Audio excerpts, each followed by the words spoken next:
कर्मचारियों को बचाने के लिए डीएमके और कांग्रेस सबसे आगे खड़े नजर आते हैं। तो डीएमके नेता ने अहंकार में कहा, कौन है वो? अन्नामलाई? Who is that?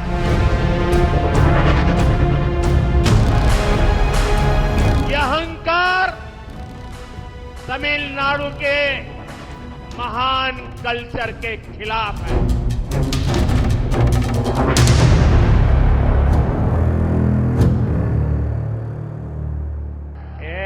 அன்பார்ந்த தமிழ் சகோதர சகோதரிகளே, वणक्कम। मेट्टुपालयम में कोयम्बटूर जिले की एनर्जी भी है और नीलगिरी हिल्स की सुंदरता भी है। नीलगिरी की टी पूरे देश में प्रसिद्ध है और टी गार्डन की इतनी सुंदर जगह से एक चाय वाले का दिल का रिश्ता न हो, ये तो हो ही नहीं सकता। कुछ ही दिन में तमिलनाडु तमिल पुत्तांडु को सेलिब्रेट करने जा रहा है। मेरी आपको एडवांस में बहुत सारी शुभकामनाएं हैं।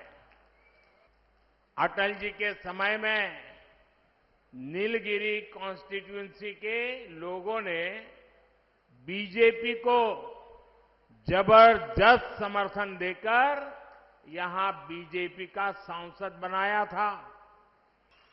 हर कोई कह रहा है डीएमके की विदाई बीजेपी और एनडीए के द्वारा ही होगी।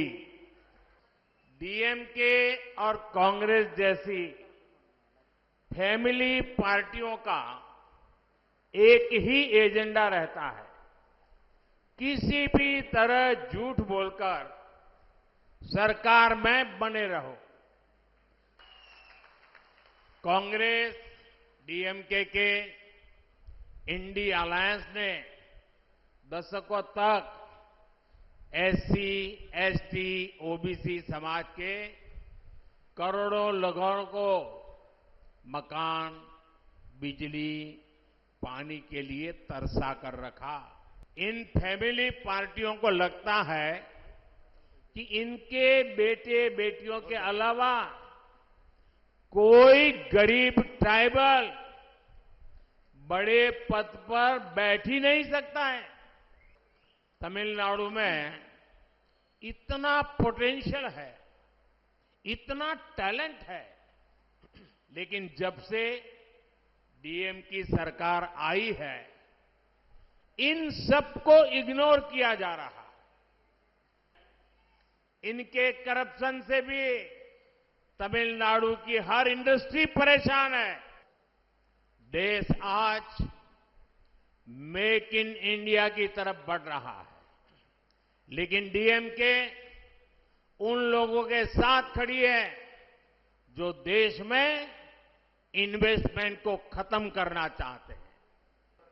साथियों, जब दिल्ली में कांग्रेस सरकार थी, राज्यों के साथ इस आधार पर भेदभाव होता था कि कहां किस पार्टी की सरकार है।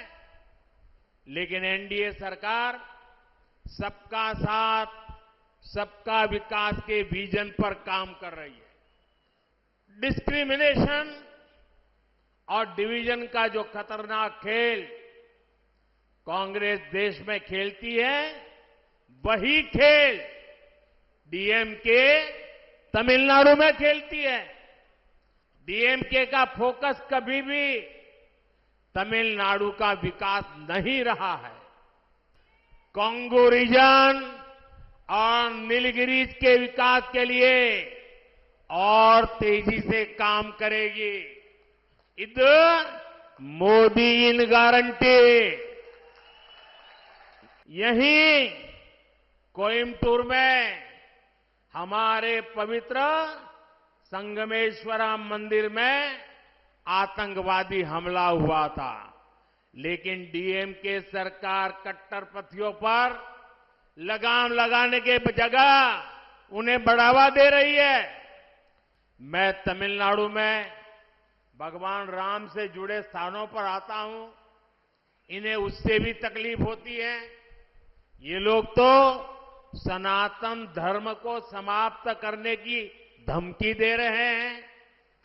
आज देश 5G में वर्ल्ड रिकॉर्ड बना रहा है, लेकिन इसी डीएमके ने 2G में स्कैम करके देश को बदनाम किया था। भ्रष्टाचारियों को बचाने के लिए डीएमके और कांग्रेस सबसे आगे खड़े नजर आते हैं। एक हफ्ते पहले हमने कच्चातीरू का मुद्दा उठाया। सरकारी दस्तावेजों से ये बात खुली कि कैसे कांग्रेस और डीएमके ने मिलकर तमिलनाडु का एक हिस्सा दूसरे देश को दे दिया।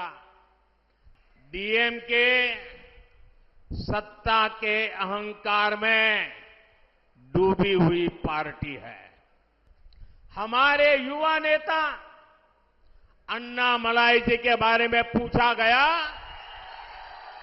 तो डीएमके नेता ने अहंकार में कहा, कौन है वो Annamalai? Who is that? Who is that? और अपमानजनक शब्दों का इस्तेमाल किया। यह अहंकार तमिलनाडु के महान कल्चर के खिलाफ है। यह अहंकार तमिलनाडु के लोगों की कभी पसंद नहीं आएगा। डीएमके के एक बड़े नेता ने कुछ दिन पहले कहा कि ये चुनाव इसलिए है ताकि मोदी भारत छोड़ दे। मैं उन्हें और उनकी पार्टी को बताना चाहता हूं, जरा कान खोल करके सुन ले। ये चुनाव इसलिए है ताकि करप्शन भारत छोड़ दे। ये चुनाव इसलिए है ताकि परिवारवाद भारत छोड़ दे। ये चुनाव इसलिए है ताकि ड्रग्स भारत छोड़ दे। ये चुनाव इसलिए है ताकि हर वो देशवासी, हर एक दो व्यक्ति जो देश विरोधी डीएमके संरक्षण करती है, वो भारत छोड़ दे।